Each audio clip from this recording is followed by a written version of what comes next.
Next Saturday, a march here in Denver will honor this man, a man of peace, Cesar Chavez, a man who fought for civil rights.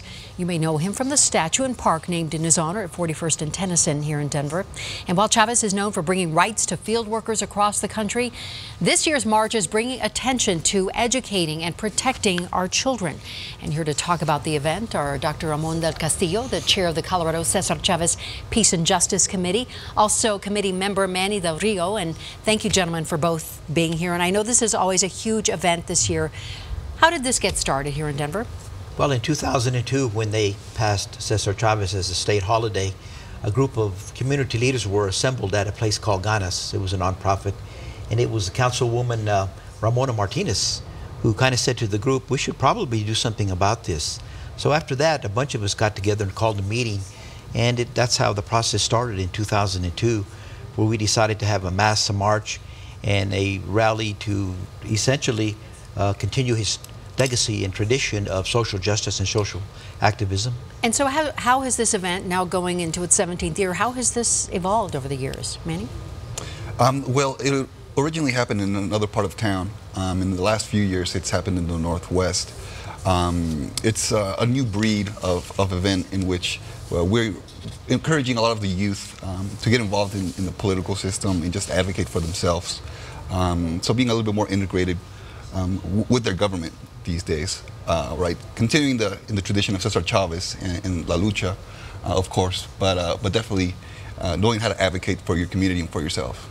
Because I think we've seen so many of our young people who feel like they want to do something, but they don't necessarily get out and vote or become politically active. What we have done in the last 15, 16 years is try to build new leadership, which we've done. I think that, speaking for myself, I could leave the group and the tradition would continue because we demonstrated and mentored them through what skills they needed to advocate, to talk to city government officials, to city council, to talk to communities and to get things done. One thing that's very exciting to see is the transition of this movement from just being very loud activists and effective activists into actually being part of the government, right? We have some up-and-coming stars that are actually running for office, and they will now be decision makers for the community and will advocate for us through those means. So as we see our community evolve and as we see this event evolve, what is it that others who are not familiar with Cesar Chavez or this organization, what should they know?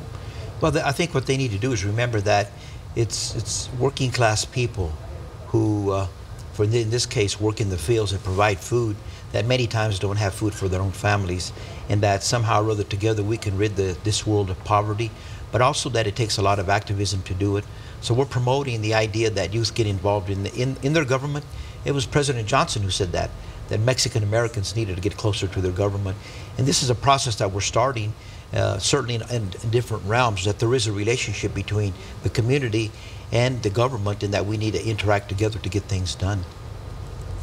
All right, well, let's talk about this event because this event is next Saturday. It starts at St. Francis Chapel on the Regis University campus at 9:30 in the morning. Marchers will then head to Cesar Chavez Park on Tennyson, where the opening ceremony will begin around 11 o'clock. And I think, you know, for people who, this is for everybody, right, this march? It's for everybody, yeah. And it's really interesting that you mentioned that. In the community right now, there's a lot of fear. And not knowing what's ahead of us. And we've found in the last couple of years that there's been a lot more allies out there from different communities, whether they be the African American community, the Muslim community. They've actually come to speak as guests at our event. And now with a lot of grassroots activism that's going on, we are definitely seeing an uptick in support. So it's very nice to see that a lot of the people that have been working on the same mission for many generations are finally starting to talk to each other and work together. You know, one of the theme this year was educating and protecting our youth. You know, I teach at the university, and in our classrooms, there's this immense amount of fear that DACA students have because of what's going on with Trump and the whole question of immigration and children feeling vulnerable, children and youth feeling vulnerable. So we decided to make that the theme this year, And one of the speakers, we're going to have some great speakers that have been involved in the activist side of trying to obtain justice for these young people that are no longer necessarily protected by DACA. So it's not necessarily political. This is a peace and justice organization. Right. Okay. Yes. Again, the event is this Saturday at starting at the St. Francis Chapel at the Regis University campus at 9:30 in the morning. Gentlemen, thank you so much for being here. Appreciate it. Thank you for having us.